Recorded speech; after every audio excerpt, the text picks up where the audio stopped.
I think something very important to understand is this, right? Very important to understand is that when it comes to the masculine submissive and the feminine dominant, or just the way we perceive these different things, right? I gotta break down these different types of dominance and I gotta break down these different types of submissiveness, right? Now, something to understand is that the masculine submissive is stifled submissiveness that comes from a place of insecurity, right? Understand that. You also have survival mode submissiveness, but we have stifled submissiveness that comes from a place of insecurity. Very important concept to understand. And why do I say that the feminine submissive and the masculine dominant are high cup space? Because you have to have a strong enough sense of self, or a high enough level of competence, right? Or talent to be consistently in a state of feminine submissive or masculine dominant without reverting back into one of the lower cup spaces. Very important concept to understand. A great enough sense of self or a great enough level of talent and competence. Why do I say that? Let me give you some examples, right? So if I were to give examples of what all four of these different spaces are within the quadrant, then the masculine submissive would be like the worker. That's someone who's going to work, right? That's someone who's going to work. You're doing something you don't intrinsically desire to do in exchange for the resources that you're going to receive, right?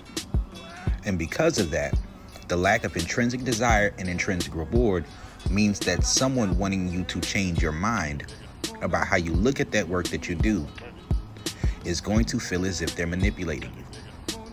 Someone wanting you to do more work than simply the amount that is necessary for that day is going to feel as if they want you to do too much. Masculine energy stifles submissiveness. You would think someone is crazy if they tell you that you have to pay to go to work. Very important concept to grasp and understand. Very important concept to grasp and understand. Right? Now, what is the feminine submissive? Let's say the feminine submissive is more like being an artist or playing an instrument or being a student within a boxing gym or a dojo. How does this correlate? Because you may have to pay money for your instrument, for your doll. You may have to pay money for your boxing lessons to go to the karate dojo, right? You may have to pay money so that you can go somewhere and work. And they're not even going to excel unless you're extremely talented, right? Or unless you are working extremely hard and willing to push yourself due to the passion that you have for what you're doing. Understand what I'm saying? Right? Understand what I'm saying. You have to have a willingness to empty your cup. And I'm not talking about cup theory when I say empty your cup, but you have to have a willingness to empty your cup and learn something new. And in learning something new, if you're having difficulty with learning something new, a good teacher who is in a position of authority is going to influence you. They're going to push you. They're going to stretch you. And in today's age, in today's society, where good leadership is something that many people don't see often, they will view that as abuse and manipulation. Right? Of course, there's limits. There are limits. But you have to be pushed, and you have to be stretched, and you have to stretch yourself and show passion, show desire, and respect. Respect for the tutelage that you're gaining. To dig deeper into it, to ask questions, to better understand. Not asking questions to see how to do less, but figuring out how to be more efficient with the skills and the talents that you naturally have. So that's the feminine submissive. So you have to pay for your instrument, pay for your lessons, pay to go to the gym, right? And you're paying to work. so that you can gain a skill.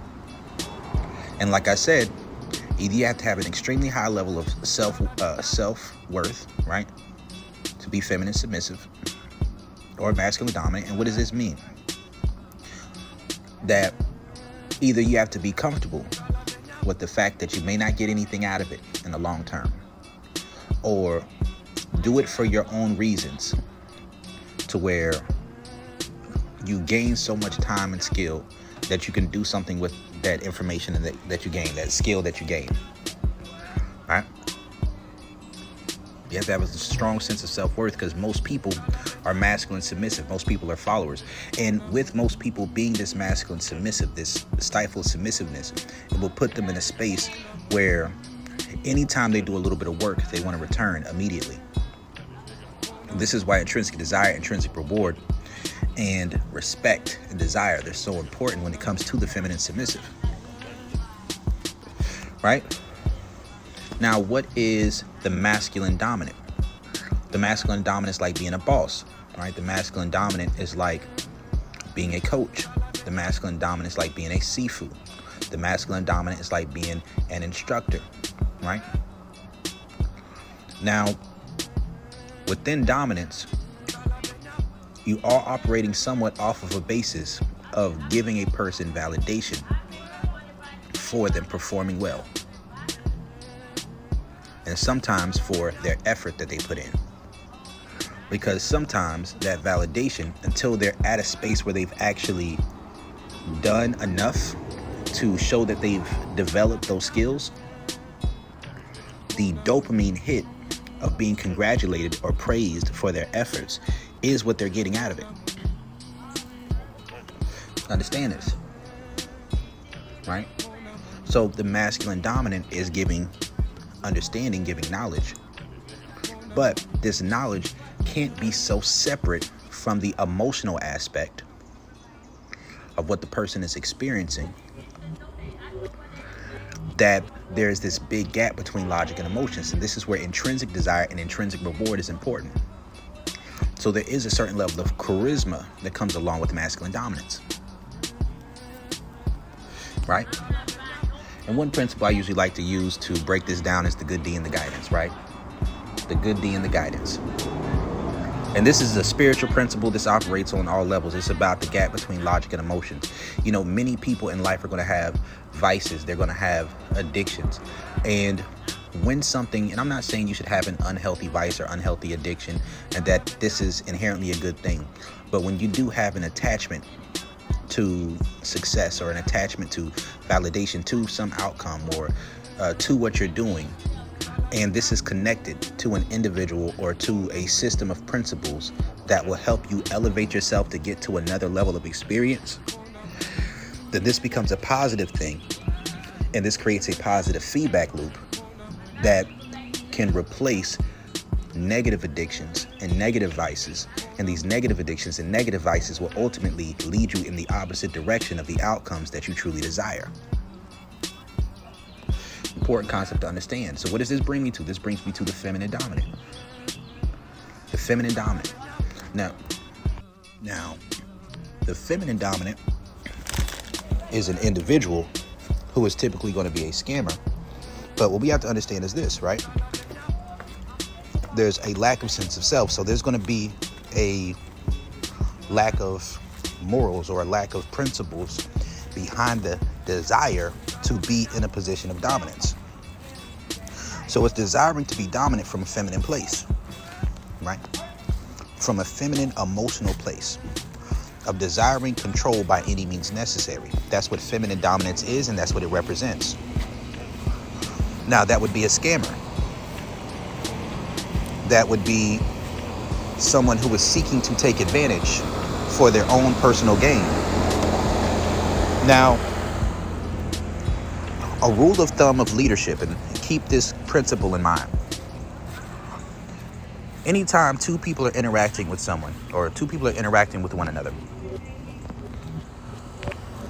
an outcome should benefit at least two of these places for this to be a fair interaction. And I'm not saying fairness as far as there's equal levels of authority. No.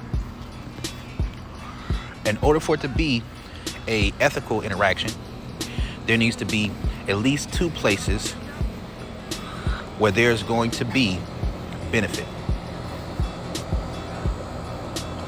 So the three places where benefit can take place is you, the other person, and the relationship itself. You, the other person, and the group. These are the three different places.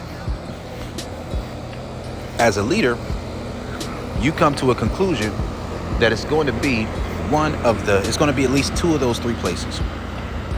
If it doesn't benefit at least two, then it's not a decision that you're going to sign off on, unless signing off on that decision is one that's going to be a separation of that dynamic or a renegotiation of terms. Important concept to understand. So what does the feminine dominant do? The feminine dominant uses manipulation to influence something only for their own benefit, but it's not necessarily something that benefits the dynamic or the other person. Now, we have to understand that within the modern social climate, within the modern psychological thought process, when we're talking about the idea and the concept of gaslighting, right? When the gaslighting was originally a concept that was thought of, it's from the old movie Gaslight. I believe it was a man who was, I don't remember exactly what it was. I think there was a gas light in the house. He would turn it on, and then he would speak to the woman as if it wasn't on, or he didn't know what was going on, so that she would eventually drive herself insane.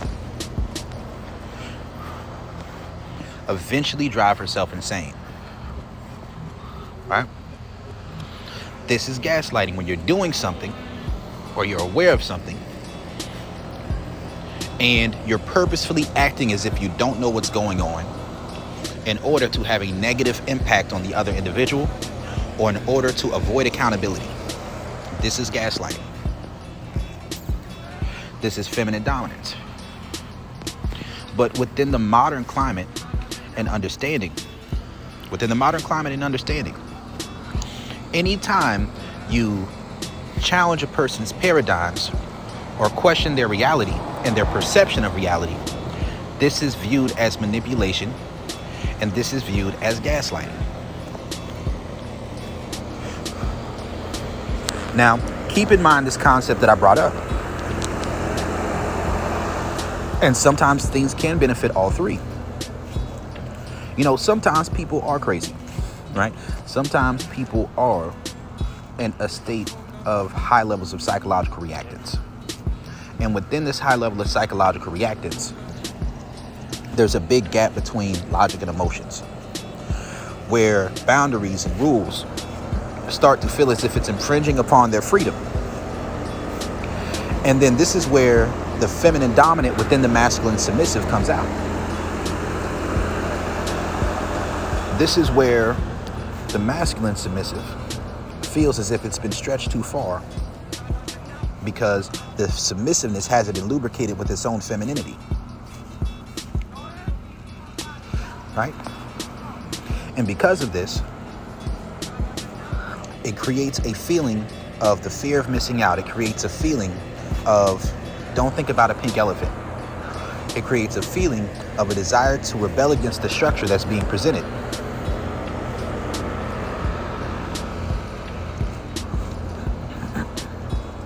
Very important concept to understand. Very important concept to understand.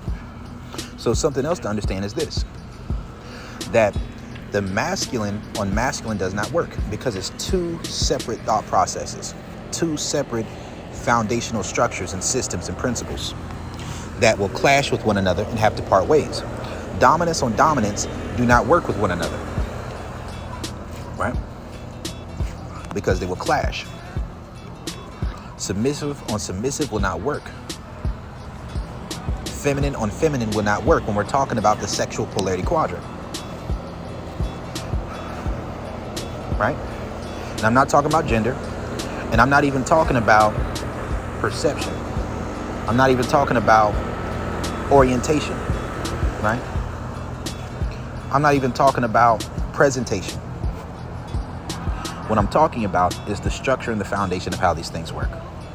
So feminine, right, is to want to connect or to want the other person more than you want to do things your own way. To desire the validation of an individual more than you want to do things your own way. Right? This is what it means to be feminine. It's about connecting. It's more focused on the emotion rather than being focused on the principle. Right? Feminine energy lubricates submissiveness to crave and experience domination. Right? Feminine energy is what allows submissiveness to be stretched beyond its predetermined capacity. And I think this is a very important concept to grasp and understand. Because if you don't understand that this is what feminine energy does to submissiveness, then an individual can see themselves as doing all of the quote-unquote correct actions. Now, an important concept to understand is that the masculine submissive is going to resonate with the feminine dominant, because the feminine dominant will play into the idea of the masculine foundation and thought process of the masculine submissive to make them comfortable through plausible deniability, through manipulation, through breadcrumbing, through a lot of different things. The masculine submissive will perceive the masculine dominant as feminine dominant. Very important to understand. Because the masculine submissive will perceive the principles of the masculine dominant as something that is unfair. Because masculine submissiveness wants to operate off of a perception of fairness, off of transaction, off of cooperation, not seeing the value and the purpose of the instructions that are being shared and given.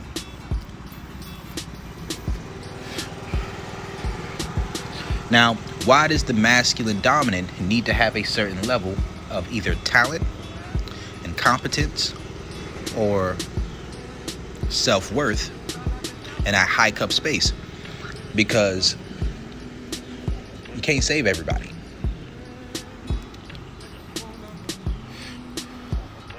And this is something I will say right here too, right? Once you're in a position where you desire to connect on a high level, or you're attached to the outcome, then there's going to be a certain level of feminine energy that is going to be inside of the masculine dominant. Everybody has feminine energy. Everybody has masculine energy. Everybody has dominance. Everybody has submissiveness, right? So what this means is this. As a masculine dominant,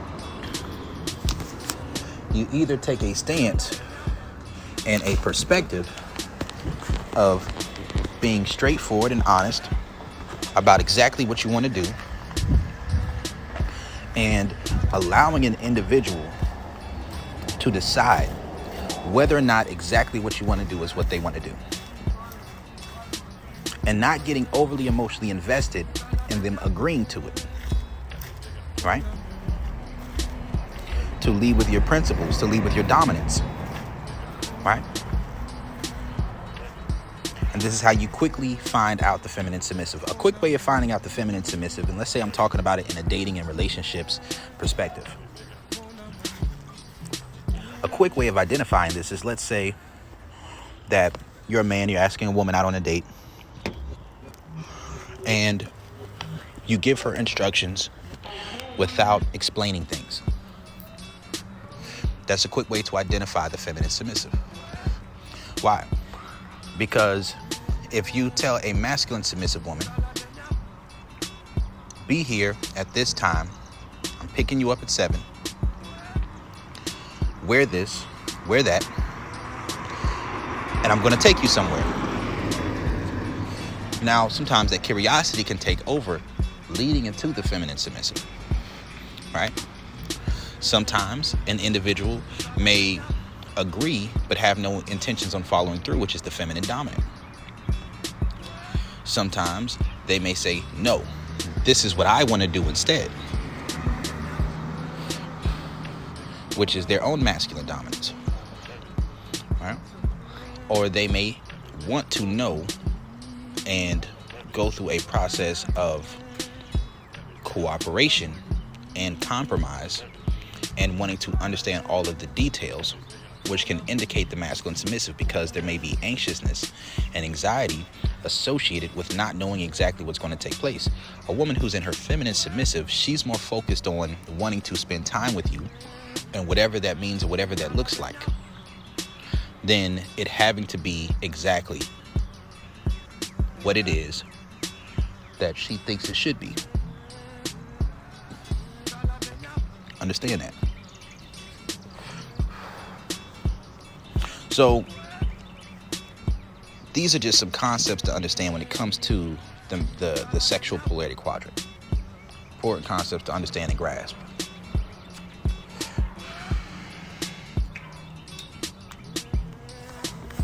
Very important concepts to grasp and understand.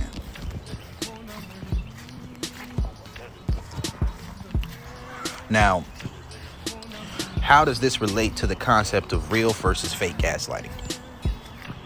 Now, when you're a skilled leader and there's a task that needs to be done, everything isn't always going to be a matter of, we're going to talk about every single thing right now. Sometimes things need to be done quickly, and sometimes a person's psychological reactance is standing in the way. Now, if this psychological reactance is standing in the way, sometimes you can create a feeling of emotional safety and open up communication. This is the more integrated masculine dominant, right? And this is because you see the benefit of this for the other person, but you also recognize and can understand different things they may be going through, right? So the masculine dominant can't really be compatible up front with the masculine submissive. But the integrated masculine dominant, or at times the masculine dominant exercising self-control, does have a capacity to be compatible with the masculine submissive.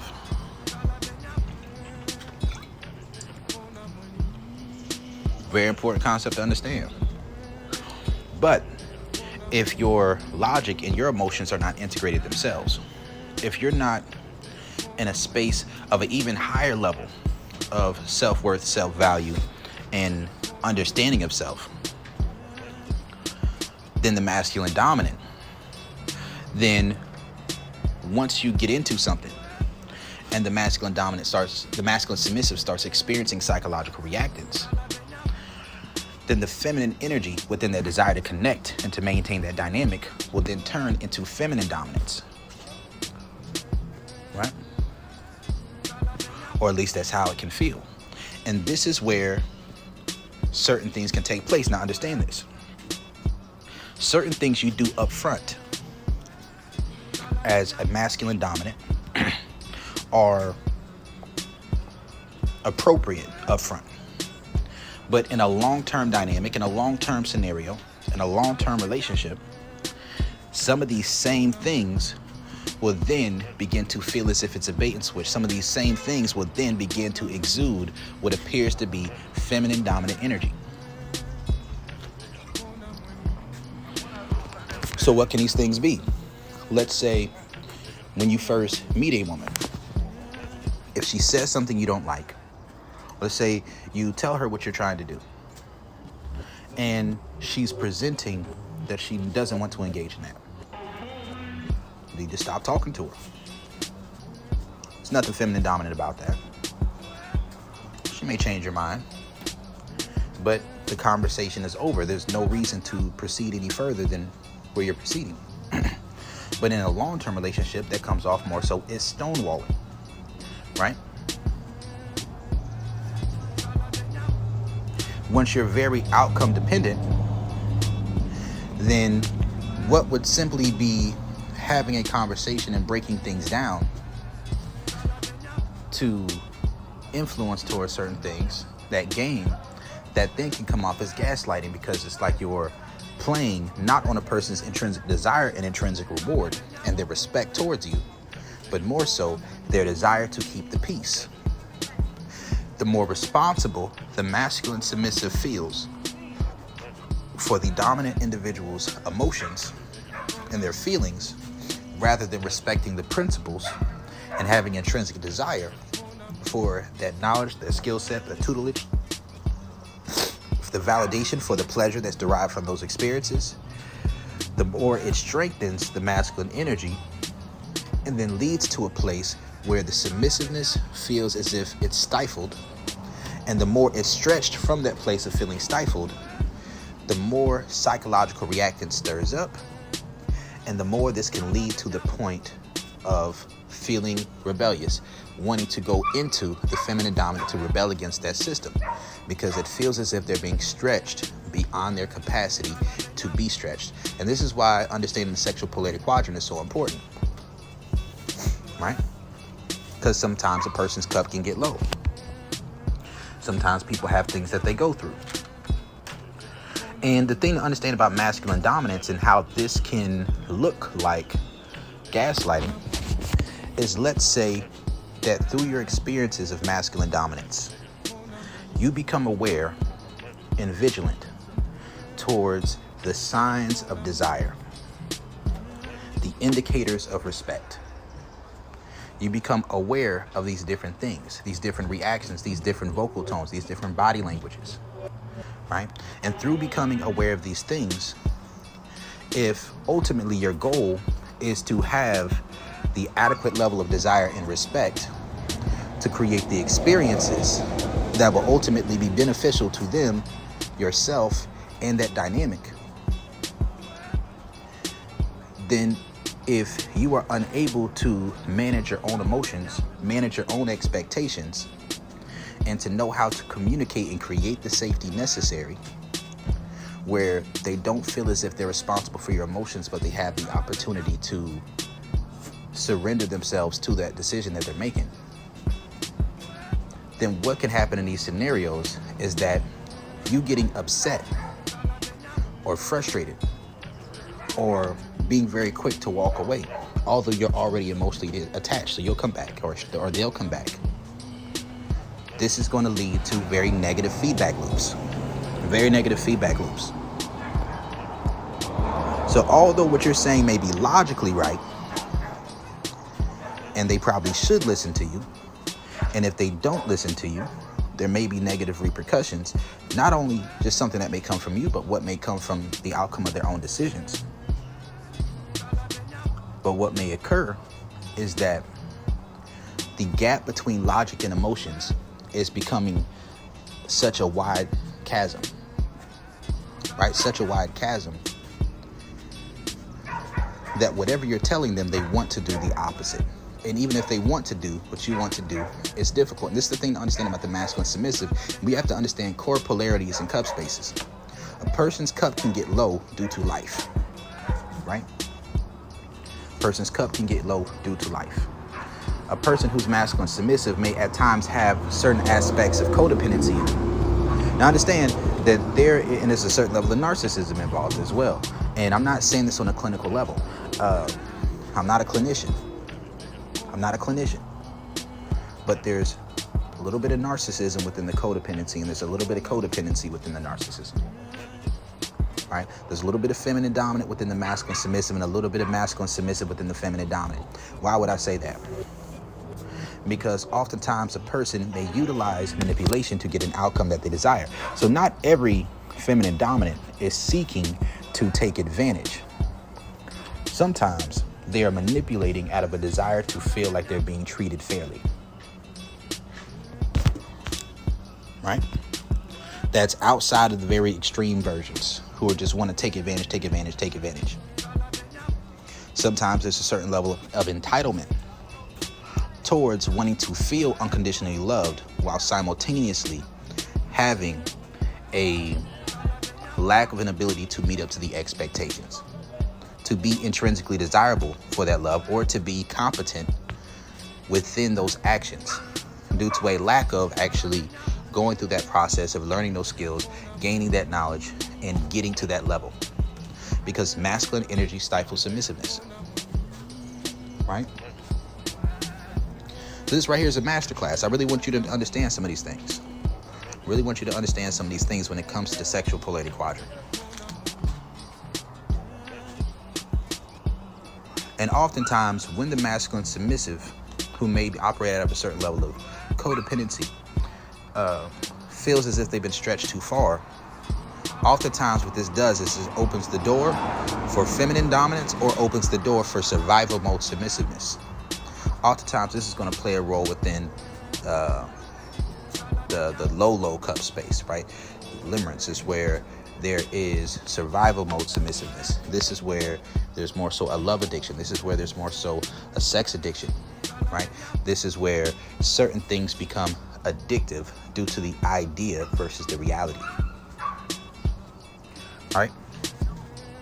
The idea of something, curiosity becomes greater than realized chemistry. The better we understand these things, the better.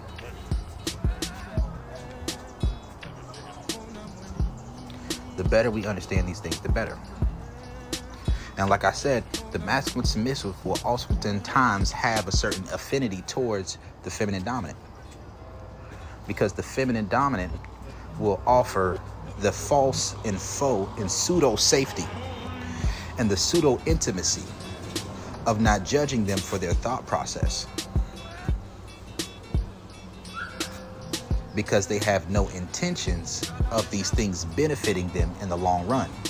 All they're worried about is their own personal gain. Very important to understand. This is where a lot of pandering comes from.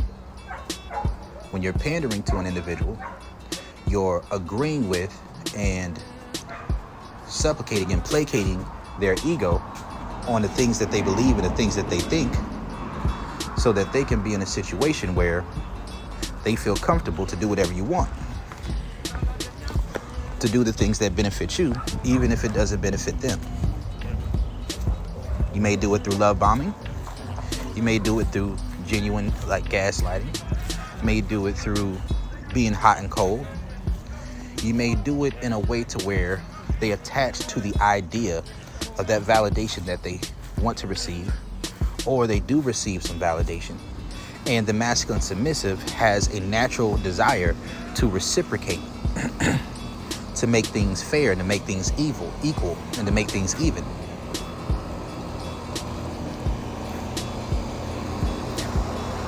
Right? And because they're in the principled masculine foundational thought process, it's very easy to understand how to circumvent their thought process. As long as there is a high enough level of attraction, or a high enough level of desire, or a high enough level of something that triggers the thoughts and the ideas of something that they desire out of life.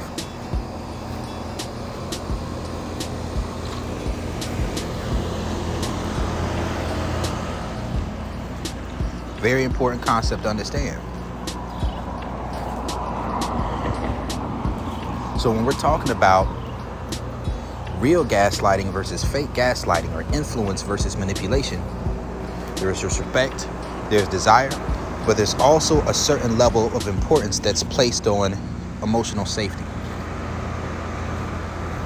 Feeling as if, because you have to understand that the closest person to an individual is the one who has the capacity to hear the most of what you really think, fear, prefer, and desire, and to accept you in your truth. Right?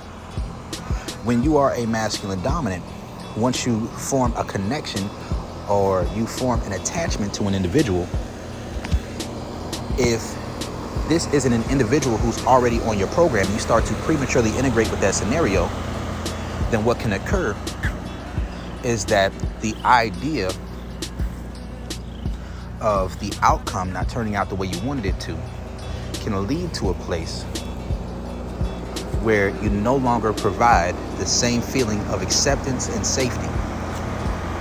And due to this lack of feeling of acceptance and safety, now you are perceived as a domineering, controlling figure. or a judgmental figure, because they perceive themselves as trying to submit themselves to your emotions to keep the peace, rather than perceiving themselves as a student who is under a teacher who is trying to raise up to the level of a master themselves.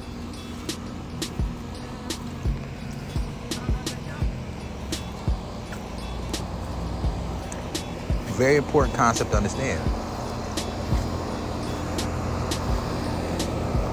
Very important concept to understand.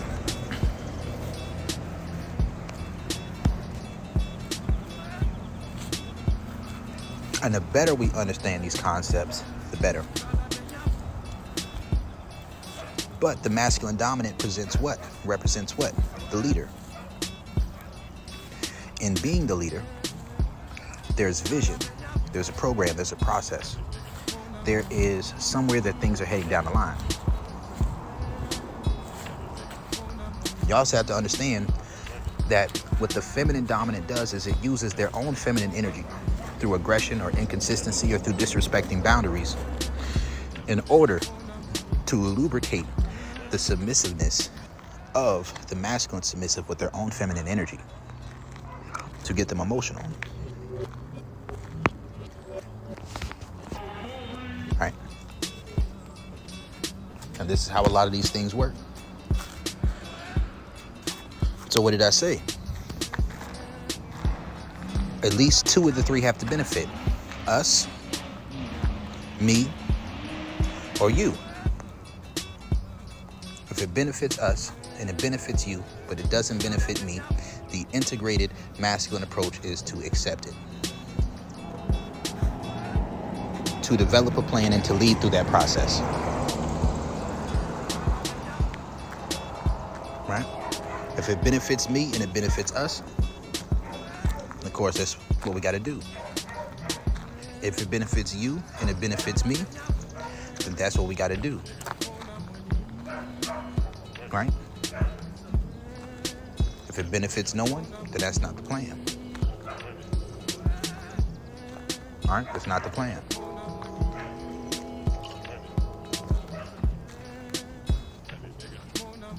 Now, sometimes what benefits me and what benefits you is to walk away. And if you're too attached to walk away, that may not be a good thing. But sometimes, when we're talking about the integrated masculine, right, the integrated masculine dominant, there has to be a level of anima development. And this level of anima development is something that gives that masculine dominant the capacity to see alternative thought processes, to have an ego that can be reoriented, adaptable, and flexible to the circumstances that take place in life, to not be determined on sticking to just one particular process and thought pattern. Because once you are integrated with someone, or once you've been interacting with someone for an extended period of time, people evolve, people change. And if you're unable to handle those changes, you may have to leave situations where, in the long run, there may be greater benefit for you, for them, and for us. But this is where being a visionary, being a leader, having foresight is important. If you lack that understanding, you lack that foresight, you lack that wisdom. Because remember, there's 4 stages of anima development. And I'm about to end this video off soon. There's 4 stages of anima development. There's Eve, Helen, Mary, and Sophia. On that 4th stage is where you get the wisdom. Right? So that first stage is just relating to women and femininity through the idea of physicality and biology. Biology first approach, right? That's what I talk about, right? The second stage is through connecting through creativity and romance, right? The third stage may be connecting through a platonic love or attachment, right? Platonic connection, as well as perhaps religious, right? And then the 4th stage is connecting through wisdom. And in the stage of wisdom, your anima is developed well enough to relate to a woman and to give her a feeling of safety, to be able to give a soft word that turns away wrath, to bypass psychological reactance without using overt or covert forms of manipulation. You can influence, and you may be able to do that if necessary, but most of the time, that's not what you're trying to do. And you know how to relate to a woman, to create these win-win scenarios, to create these winning thought processes and patterns without being in a scenario where you're allowing yourself to be taken advantage of by the wiles of a woman, by a woman who may be within her feminine dominance. You know how to de-escalate scenarios, how to diffuse situations, to disarm an individual. These are the things that happen on a more integrated level of the masculine dominance, the integrated animal within the masculine dominance, right? This is Coach Brody. I'm out.